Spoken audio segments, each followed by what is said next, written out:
Well, if I've been successful at one thing, obviously, it is creating such a high standard for the channel that I cannot just throw together a quick 10-minute diagnosis video on an engine noise without most of the dedicated subscribers calling foul because I left some inconclusiveness in the video, which I admittedly did because I was in a big rush. I've got a business trip coming up that I have to leave for. Got to get this car out of here. But you guys were absolutely right in your comments that I left some inconclusive things. So I'm just going to throw a quick video to address some of those concerns. And of course, the main thing, show the final fix to prove that the engine is indeed repaired with the timing belt component kit and there's no other damage with the engine that I overlooked. So one of the more curious questions was, how was it possible that the engine could run with this stretch of missing teeth from the timing belt? And I also noticed, incidentally, there's another smaller stretch of missing teeth right up here. But it would seem that this, especially around the crankshaft sprocket, would certainly not even catch. So let's take a look at that real quick. So first of all, here's the collection of missing teeth from the belt that collected at the bottom of the timing cover when I removed it. So if any people from Arkansas watch my videos, I will send you these teeth. But the thing is, if we look at the sprocket for the crank here, let's see if we'll show this in camera, but there are about connection with about 3 teeth. When the timing tensioner is in place, there are actually, let's see if we can make sure that's on camera. So there's 1, 2 and a half, 3, 4 teeth that actually would still be connected. And granted, that would not last very long, obviously. So this engine would not have been long for this earth had the owner of the vehicle not immediately reacted to the engine noise that he heard. So pretty lucky there, but there are just enough teeth on the belt that miraculously it still ran. And actually this tooth right here, you can see was about to go right there. So that was the next one on the list. The next question was how I know that there wasn't already engine damage on this car, especially with that clanking noise. And in fact, at least one person even insisting that the clanking noise was damaged valves that we were hearing, which of course it was not. You could tell that by the rhythm of it. But anyway, the way I know, because I agree, it would be a very stupid thing to put a timing belt into this engine and then hope that that would fix it when we know there's a possibility that there could have been valve damage because of the interference design. The way that I handle that on this situation, especially with an engine with a broken timing belt where I could not possibly even do a compression test, is I do a leak down test on the engine. And that's of course what I did. I performed a leak down test on all the cylinders. All cylinders were equal, all cylinders passed. Normally on something like this, I'd like to do a compression test, make sure also that the compression is equivalent. But after seeing the condition of that belt, I wasn't about to run that engine any more than necessary. And as a matter of fact, I look back at that video and I'm really glad that I didn't blow up the engine on video, revving it up, trying to, listen to that sound a little better. A final question, pretty much nobody had an issue on why there would be a camshaft position error code on this vehicle, even though we didn't yet cover camshaft and crankshaft position sensors. We will do diagnosis and understanding on those fairly soon. But a lot of people wondering how in the hell I would possibly link a MAF error code with the timing belt condition that we saw in this video. And admittedly, if it were not for the fact that the check engine light came on after the engine noise, then I admit I would not have linked it either. But since the check engine light came on with the engine noise problem, I have to think the MAF is somehow linked to it, and there is an explanation. And we'll go into this in a little more detail, but let's go to the dry erase board of knowledge and I'll show you why I believe the MAF error code was actually linked to this timing belt issue. All right, I admit this is a little bit of a long shot of an explanation, and we will go again more into this in future videos, especially on a video I'll do someday on how to test for a jump timing chain using kind of a weird method that I use. But basically we've got our intake and exhaust valves here. We'll put intake here and exhaust here. We're not going to worry about the exhaust valve for this example, but basically we've got to remember that on this engine, we've got a fairly significant timing mismatch with the camshaft and the crankshaft. The camshaft, of course, is going to control your valve timing.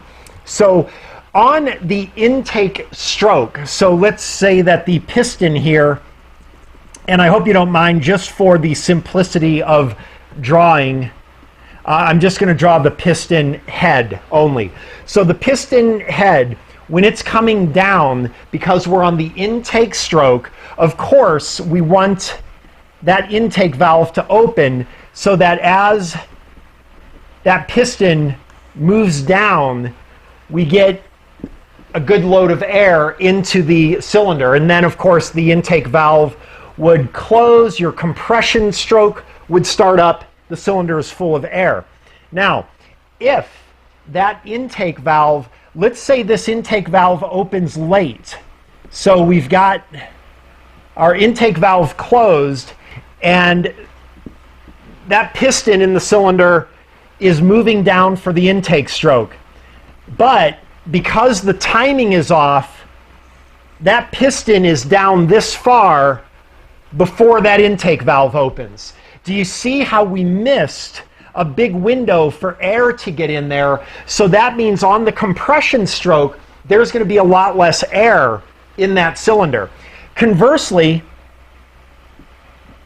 we may have where the timing is so advanced that the intake valve is opening before even the start of the intake stroke. So that means that as this piston moves down, when it gets to about here, the intake valve closes, but it still has a way to go. Again, the same result, less air drawn into the cylinder. And basically what my thinking is I don't know Volkswagens very well at all, but the mass airflow sensor measuring the air coming in, and we will talk about the mass airflow sensor, by the way, on the next video, but the mass airflow sensor measuring the air coming in is not matching with the exhaust coming out, because obviously I would imagine we'd be running a little bit rich in this situation. And my guess is somehow, for whatever reason, the engine computer is putting together that the math must have mismeasured the amount of air coming in.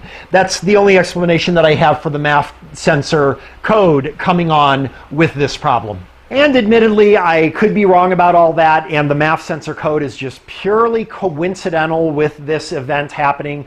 Maybe the shop that got the car before me caused the MAF code, although there's no reason to go into the MAF, and it is plugged in and everything. So we'll find out on actually what is the final comment, and that is, you didn't show the final fix. So I don't have time to actually show the timing belt replacement and everything, so I'm going to get to work. I just now got the timing component kit because I am confident that there is nothing else wrong with the car. And I'm going to go ahead and get this kit installed. I will run the vehicle and we will verify that we don't get the MAF code returning, or of course the CPS code, the camshaft position sensor code, and most importantly that that noise is gone. So I will go ahead and show that fix and we'll close out this video. All right, the timing belt is installed. By the way, I made a little video kind of on putting the timing belt into this car because I happened to notice that there is no video on YouTube that I could find that shows how to properly do that belt. Some of the videos, actually almost all of them, didn't even show how to tension the belt, if even mention it at all. Amazing. But my video, of course, shows how to do that. You're welcome to watch it. But as promised, I'm going to go ahead and give you a listen to the final fix, and then let's close this bitch out because I'm really sick of filming this car. All right, and I don't have everything connected, and the engine mount is still off, so don't be surprised when you see a lot of movement here, but let's see what happens. All right, sounds great. And let's listen to the engine a little bit. And you can clearly see that that annoying, horrid sound is gone. So we do have a fix. And also, by the way, the check engine light is off. All right, awesome. This guy got really lucky. He literally came within 2 teeth of certainly destroying this engine, didn't he? So anyway, the still only unresolved thing is, of course, that MAF code. So every indication is that MAF code also was as I indicated. What I'm going to do is I'm going to go ahead, put everything back together. I will drive the car for a while before getting it back to the customer. If we have any issues with the MAF code or the cam position sensor or anything like that, God forbid that noise comes back, it won't. If any of those things happen, I will of course continue this video. But if this video ends after I say, thanks for watching, I hope you found this helpful, then that means that this car is fixed and we didn't have any repeat of the codes even after 2 drive cycles. So thanks for watching. I hope you found this helpful.